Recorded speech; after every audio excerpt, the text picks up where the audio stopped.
Aqui a gente tem os dromaeosauridae, que são esses animais que são muito conhecidos, que é o grupo do Velociraptor. Vocês vão ver como que é o Velociraptor. Os parentes deles são bem próximos, eles são bem parecidos. Aqui a gente tem o Utahraptor, que é o maior entre os raptors. Vamos chamar assim, os raptors são os animais que são parecidos com os velociraptors, né? A gente viu no filme Jurassic Park, nesses filmes todos, sempre tem aquele dinossauro bem conhecido, né? O Velociraptor. O Utahraptor, né, ele pode ter 5 metros. Imagina o tamanho de um Velociraptor de 5 metros. Seria mais ou menos isso. Gigantesco mesmo. E ele era muito forte, né? Muito grande, muito forte. Aqui a gente consegue ver que ele também tinha as asas, como característica desse grupo. E a principal característica dentro desse grupo, além dessas que a gente já conhece, né? Além dos braços muito fortes e funcionais, apesar de não voarem, ele tinha isso aqui, a garra, a terrível garra. É conhecida como dessa forma, né? Vou até colocar de uma outra cor para mostrar que elas são perigosas. São essas garras que são a terrível garra, né? A garra terrível. Que era essa garra muito grande, muito afiada. Ela era uma garra tipo desse tamanho assim, tipo, ela fazia essa curvatura, né? Ela era tipo muito forte. Ela ficava no último dedo dele aqui, né? E tinha função mesmo de predação mesmo, né? O animal pegava o animal e ela conseguia agarrar esse animal com esse finco, né? Assim como a gente tem gato hoje, né?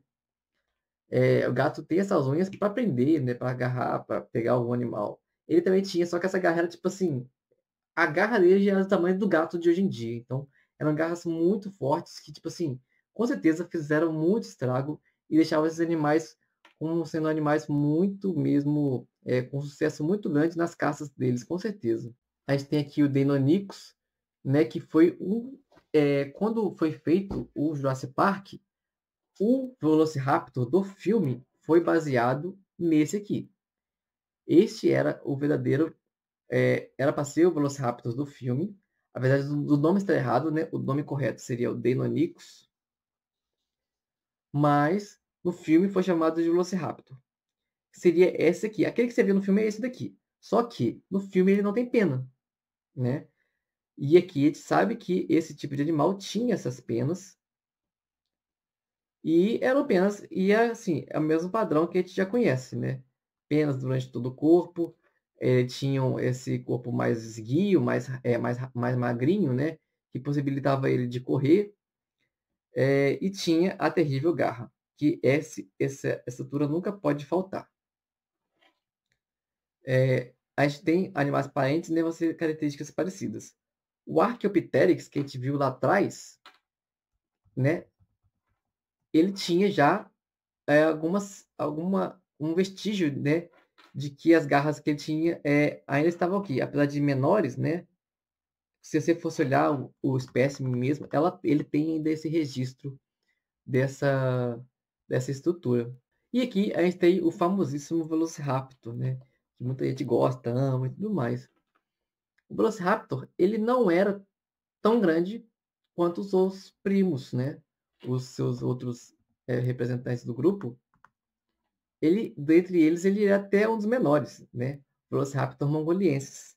Ele era bem pequenininho, possivelmente sim, ele era rápido, né? Possivelmente ele poderia ser inteligente, sim, mas nada indica que ele caçava em grupo, por exemplo, como parece no Jurassic Park. E ele só tinha 60 centímetros de altura. 60 centímetros. Assim, bem pequeno, né? Perto do que a gente via no filme. E é legal porque, não sei se vocês lembram, no filme, ele tinha, né? O corpo dele tinha a cabeça, né? E tinha a pata da frente. A pata da frente ela ficava assim, ó. Não sei se você lembra.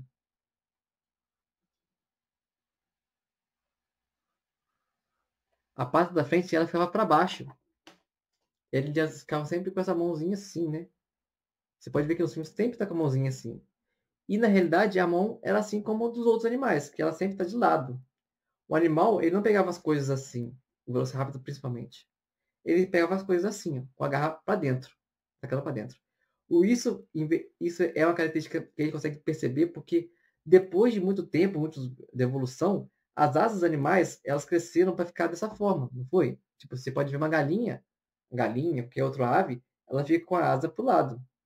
Ela não fica com a asa para frente. E essa característica foi desenvolvida ao longo desses anos, milhares de anos, milhões de anos. E a gente consegue perceber que, então, que as mãos do Velociraptor não ficavam para frente, e sim laterais. O rabo, né, ele era um rabo muito longo.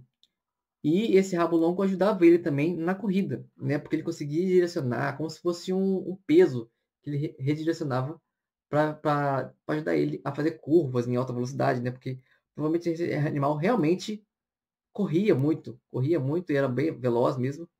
Então ele tinha que ter esse auxílio, essa asa, esse rabo, principalmente com essas penas ou rabo longo, né? Ele ajudava mesmo nessa corrida dele. E aqui a gente chega no último Dromaeosauridae. Ele também era um raptor, vamos colocar assim, da família dos raptores, né? Só que ele era brasileiro. A gente tem aqui nosso último brasileiro. Isso é muito legal, né? Porque a gente vê que nosso grupo, nosso país, a gente encontra vários tipos diferentes também de dinossauros, né? Não só de um tipo, né? Então a gente consegue ver esses dinossauros estão bem distribuídos no nosso país. Você pode ver também que tem as mesmas características, né? Ele vai ter aqui a garra terrível. Ele vai ter o corpo bem, né? Você pode ver que esse corpo dele é bem magrinho para corrida mesmo, né? Tem as peninhas, como todos os outros do grupo dele tiveram. Só que, olha que legal. Ele caçava assim também, mas possivelmente esse crânio, né, esse focinho dele alongado, fosse característica de quê? Assim como ocorreu lá atrás. O focinho grande, com muitos dentes, provavelmente é uma característica de animais que se alimentam de peixes. Então, existe a possibilidade que ele era um raptor, ele caçava, mas existe a possibilidade de que ele era um animal que se alimentava de peixes, basicamente. A gente não tem esse registro ainda 100%, porque é um animal que não tem muitos indivíduos ainda encontrados. Mas com o que a gente tem hoje ainda, a gente já consegue ter essa noção de que provavelmente ele era um animal que se alimentava de peixes. Você pode ver que essas pernas também mais finas são características de animais que a gente conhece, que animais que vivem em regiões aquáticas ou semiaquáticas. E o focinho, principalmente, é o focinho que fala geralmente a alimentação animal. Os dentes são características, são estruturas que sempre são observadas para saber de qual é o tipo de alimentação daquele tipo de animal. E quase nunca ela está errada. Quase sempre que a gente vê um focinho de alguma característica, dentes de alguma característica, provavelmente o animal sim obedecia esses padrões que a gente conhece. Então, existe a possibilidade muito grande mesmo de que esse animal se alimentava de peixes. Aqui a gente vê as estruturas de sempre, né? As unhas aqui saindo pelas mãos, né? Pela parte de baixo. E a gente consegue ter essa noção bem legal, né? De como que o Brasil também tem animais muito legais que a gente não conhece, né? Que acaba que eles são pouco divulgados, né? Porque a gente acaba conhecendo animais que são famosos dos filmes, né? Os filmes são americanos, né? Então a gente conhece muitos dinossauros americanos ou dinossauros diferentes, mas poucos são dinossauros que são conhecidos fora desses padrões, né? Desses animais que são bem conhecidos na mídia, né? Nos filmes de Hollywood. E aqui a gente tem o último animal do nosso livro. E eu quis colocar aqui a ave, porque a ave, como eu havia comentado, a ave é um dinossauro. Ela é um réptil. Ela veio na evolução depois dos dinossauros. Nem é depois, na verdade, porque a ave é literalmente um dinossauro que sobreviveu. Os únicos dinossauros que sobreviveram foram as aves. E durante a evolução, essa carinha foi ficando um pouco diferente, foram se diversificando. E acabou que no final, as aves de hoje em dia são assim. E são dinossauros. Eles têm as mesmas características dos dinossauros, né? Eles podem não ter aquela cara de dar medo, né? Igual a gente tinha nos filmes, né? Dos dinossauros, que a gente pensa, nossa, animais ferozes que atacam e tal. Mas, sim, esses animais são dinossauros. A gente consegue identificar isso de várias formas, diferente do que acontece com outros bichos, como os pterossauros, né? Os pterossauros não são aves. E crocodilo também não é parente de dinossauro. Os parentes mais próximos são as aves. Depois das aves é o grupo dos arcossauros, né? Que sim compreende também os crocodilos, né? Jacarés e tal. Mas mais próximo que o jacaré é sim a ave. Aí, no caso, a gente não tem uma ave específica para a gente falar que é a mais próxima, né? Aqui eu representei uma pombinha, mas provavelmente qualquer outra ave pode ser um parente próximo, assim. Você pode escolher qualquer ave que ela vai ser o mais próximo que tiver de um dinossauro. Quando a gente pensa nisso, a gente tem que pensar dessa forma mesmo, mais diferente mesmo. Não é igual a gente acha, né? Porque dinossauro parece um animal muito mais perigoso, né? E as pombas, ou as galinhas, ou sei lá, qualquer animal, você pode ver que elas têm características bem semelhantes aos dinossauros, né? As próprias penas. Você pode ver que nas pernas das galinhas, a perna da galinha, ela é cheia de escaminha. Essa escama, ela é um pouquinho diferente dos répteis, porque cada réptil vai ter um tipo de escama um pouco diferente. Mas se você olhar bem, você vai ver escamas. Então, é bem legal isso, né? É bem legal a gente saber como que existem esses dinossauros hoje em dia. Você pode ver que, tipo, se você olhar um animal conhecido, por exemplo, o casuar, depois vocês olham o casuar é um animal, é uma ave bem grandona, e você vê ela, você vê quase que você vê um dinossauro. Então, tipo assim, se você quiser ter essa noção, a gente olha aves diferentes. Então, é isso. Espero que vocês tenham gostado de toda essa aula. Foram vários conteúdos, né?